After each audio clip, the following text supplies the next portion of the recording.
Welcome back to the Racing Mindcast, the show that helps you slow down your mind so you can race past your limits. I'm Chris Haig. And I'm Morgan Bick. It's been a long day, everyone. We had a long workout this morning. I'm in the middle of a burp.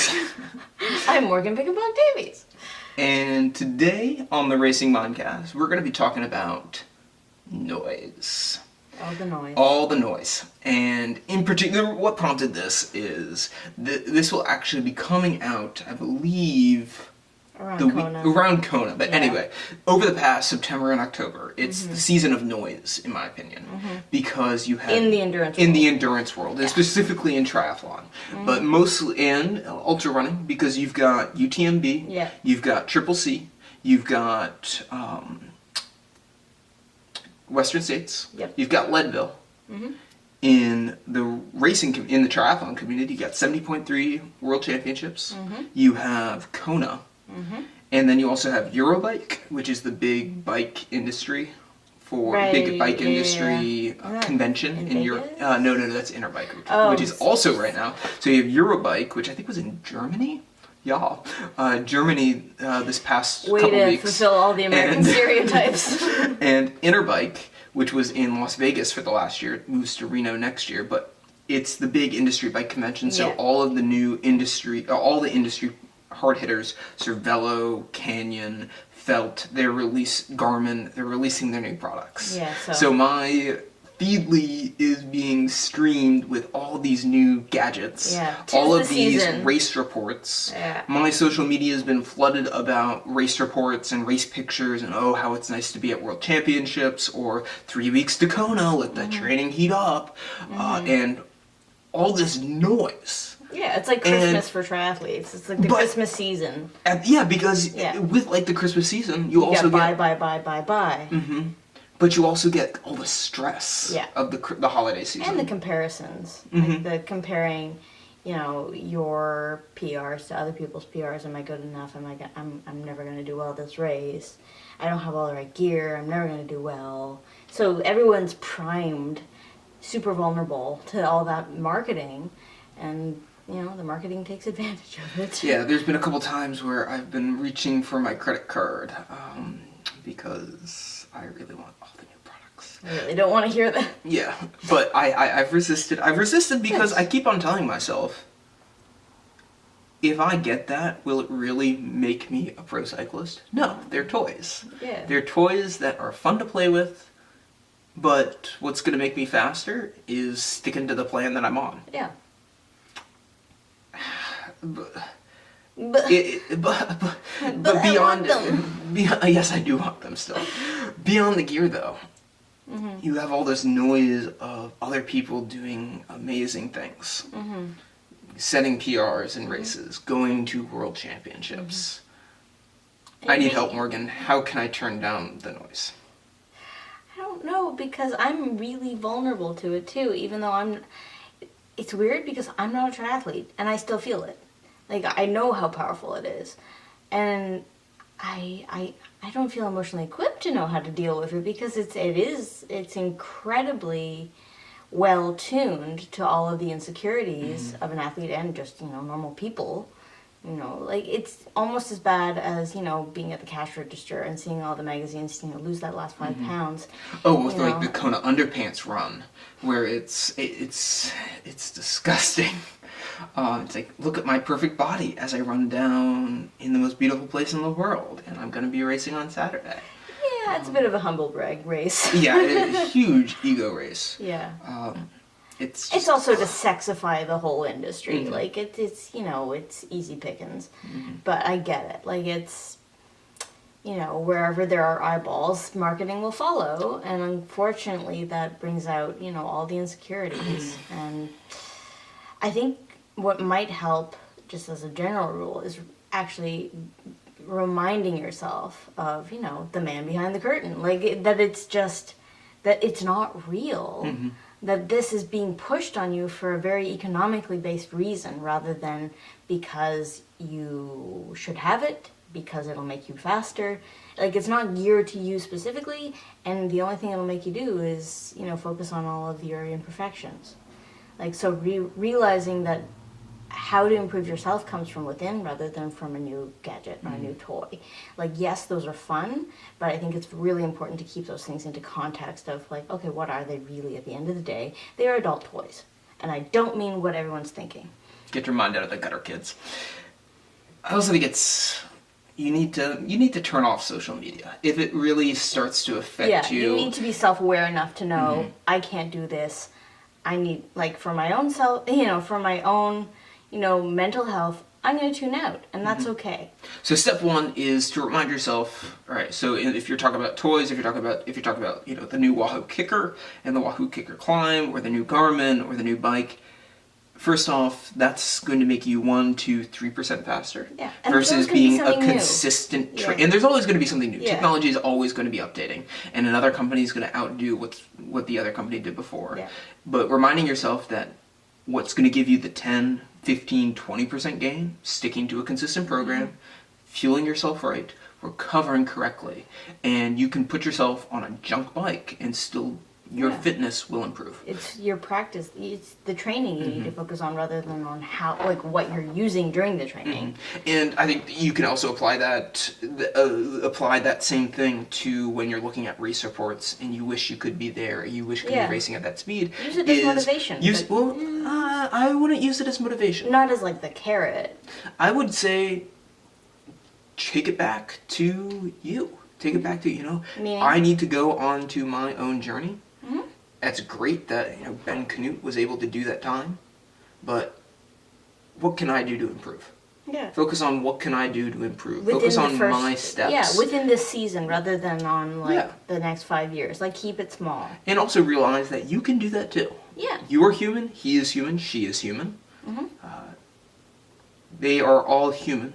And with a little bit of work, you could get there. With a lot of work. With a lot of work, you could get there. Yeah. But also realize that that's his job. You've got a lot of other stuff going on. Yeah. And if you want to get there, you're going to have to make some serious sacrifices, both emotionally, in your relationships, and financially. Yeah. And you're not getting a clear picture. Yeah. And when you're looking at other people's races and realizing, oh, I wish I could be there, you can simulate the experience that they're going by just doing a tough workout. And like any celebrity or even online celebrity, you're seeing a snapshot of their life, like what Simon said. When we interviewed Simon and Les, that I read their book, you're seeing a snapshot of their life. You're seeing a best of reel. You don't see all the work. You don't see all the sacrifice. You don't see all the injuries. So comparing yourself to someone else who you don't know their full story, you're doing yourself a disservice. Like, you're really not being fair to yourself, and you're just punishing yourself for no reason, and you're injuring your own athletic identity by doing so. Rather than trying to strengthen your own athletic identity. And I think you can strengthen your own athletic identity by saying that's awesome that they're there, but I'm on a pretty cool journey too. Yeah, exactly. Yeah, like you can have joy for the other person and still be focusing on, okay, how can I make my next training session even better? Like focusing on your own journey. Yeah, and day to day, not big picture right now. Like, just say, okay, how can I make the next thing I do tomorrow that much better? Like, just little bite-sized pieces. Speaking of bite-sized pieces, I think this noise also applies to when you read, and this is year-round, and actually we're getting into a very noisy season of the diet industry. And I love your comparison. It's like January 1st. You've got the January 1st. It's coming up. I know it's still end of September, but it's also you've got like Halloween candy. So you have articles coming out in Self magazine about how to avoid the Halloween candy binge. Right. And then you have Thanksgiving, obviously. Both Canadian and American, and then you've got the Christmas party season, and then you have New Year's, and then you have trying to lose the holiday 15 or every, and that's a lot of noise. So I think you can prep yourself now. Bikini body ready. Yeah, I think that starts in February. So we're entering the diet season. Well, which is all it happens every year, and there's a low level buzz throughout the course of the year, but I think the volume gets turned up. Oh, absolutely. And I think the same things, focusing on your own journey, focusing on what works for you, and then also being very in tune with your emotions and not acting upon those emotions. So going back to the racing and the racing in the gear, what emotions come up when you look at those pictures? I feel angry, I feel frustration. They're just emotions. Let them go. Let them have their own frequency, and say hi to them, and then let them go on their way. Let the volume get turned down naturally, like Les and Cy were saying. And I think the same thing goes with all the articles. It's the same thing every single year. You don't need to read them, and just notice the emotions that come up. And when we go in, we're going to do a whole entire separate episode, I think, on holidays and getting away from that type of articles. But when those articles come up, you don't need to read them. You can always click the X. You can always click the X. You can always put that magazine down. You're not going to learn anything new. No. And what you do learn is going to change next month when they publish the next episode or the next edition. Yeah. So let it be. And if you, once you start recognizing the kind of the background, the behind the scenes of it, just look at who they're financed by. And you'll notice that the gear gadgets that are in the articles are usually the people who are financing the magazine. Except for DCRainmaker.com. Well, yes. But he's the outlier. If you look at, most online magazines... Global Cycling Network and Triathlete.com. Even if you, take it outside of the fitness realm, if you look at, like a 17 magazine, all the stuff that they are recommending, quote unquote, is the stuff that... They're getting paid for. Look at the ads. Are the ads in, the next page over the things that they're recommending? Usually. So there's, I sound like a conspiracy theorist, but there is some validity to it. And as soon as you realize that, you get to see that you look through the matrix, and it has less power on you. It has less emotional stranglehold on you, and you can see it for what it really is. And that's really enlightening, and it's a huge weight off. It's liberating, and it's a huge weight off your shoulders because you can say, okay, wow, this is noise. This is really noise, because before you know it's noise. Lady in a red dress. Yeah. That's a really old reference at this point. Matrix, for anyone under 20. Like that button if you understand the reference I just made, and if you don't, go rent The Matrix this weekend and watch it because it is fantastic. You just gave him the answer. Of course. So like it anyway. I like it anyway. But yes, realize it for what it is. Yeah. See through the veil. Exactly, yeah. And I think the sooner you do, the sooner you can get on with your life and get on with your training. Turn down the noise. Get back to work. And get back to work. I love it. I think that concludes part 1 of the Racing Mindcast. We will be back in a jiff with part 2. Buy it or bonk. Oh boy.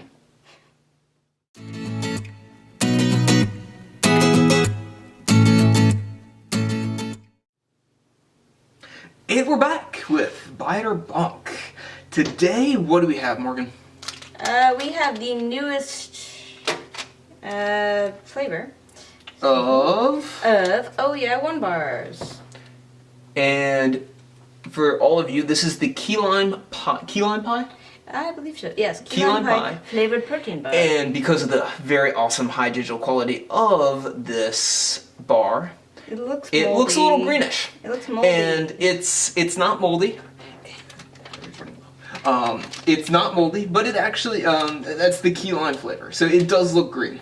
It looks exactly like either vomit or mold. And before we get started, we're going to be right back with a different camera. With a different camera because our battery is dying. So catch you all in a bit. And I have to wait to bite it.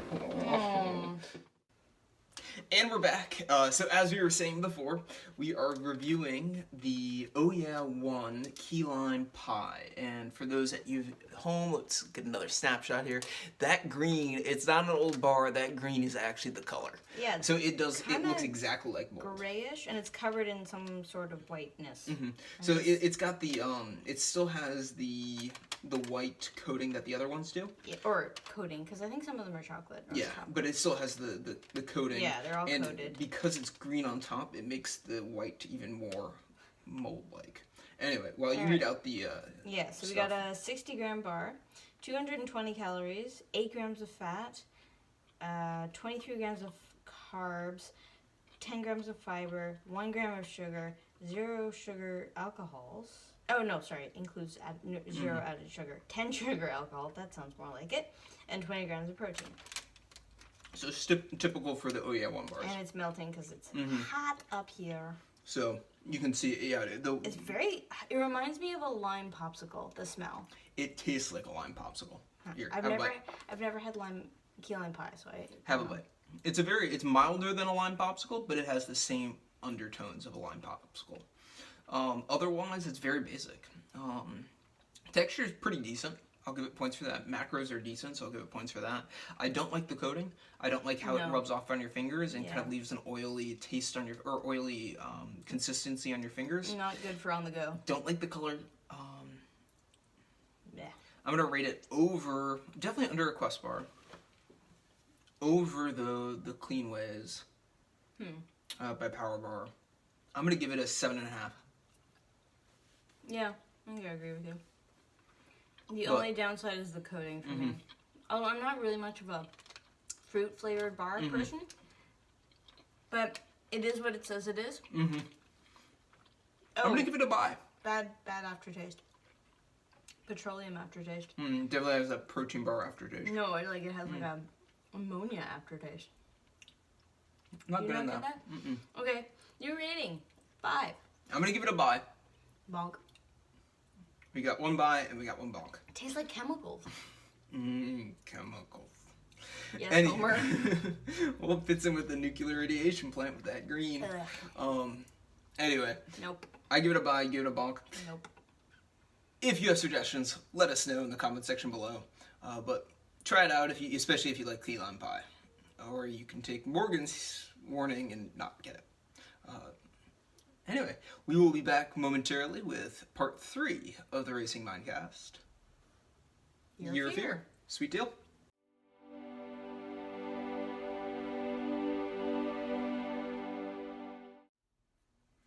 And we're back with part 3 of the Racing Mindcast with the Year of Fear.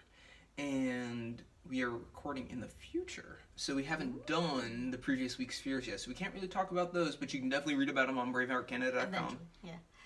What are you going to be tackling this week? Alright, so this one's a bit obscure, but I'm going to go into my closet, find the most scary, and I will define scary in a minute, thing in my closet and wear it for a whole day. And by scary, I mean something that I'm not used to wearing, so like a dress or a skirt. I am a major tomboy, and so anything slightly revealing or girly is contentious for me at the least. So yeah, just wearing something I wouldn't usually wear, wearing something that doesn't fit my personality. I hope I have something in my closet like that. And just wearing it for a whole day and sitting with the uncomfortability and just dealing with it. And you? Well, last week I went to Yom Kippur services. And the reason for that is because I wanted to experience it and kind of experience the side of Kingston and interact with people who because I haven't really gone to organized religious services in a while, so it would be interesting to go back and deal with the being uncomfortable in organized religion. Because believe it or not, organized religion, it makes me think. And it's in a different language. So but the music's gonna be good. Yeah. Anywho. This week, I'm going to go and I'm going to meditate for 30 minutes each day. And I've never done 30 minutes per day, except for when I've done silent retreats and such. But so it's going to be interesting to do this. I think I might start with a couple days of breaking up as 15-15 and then go on to 30 minutes. Or 10, 10, and 10. But I'll be using the Headspace app. And the reason why I'm fearing this is I want to figure out where my mind goes. And how I'm affected over those 30 minutes. And we always talk about, is this going to be a long-lasting thing? And some of the stuff like eating a donut is not going to be a long-lasting thing. Giving up stevia, not a long-lasting thing. Eating intuitively, definitely not a long-lasting thing, at least for me. Who knows? Depending on how the week goes, this could be a long-lasting thing. We'll see. I'll have to track where my headspace is at. Hey.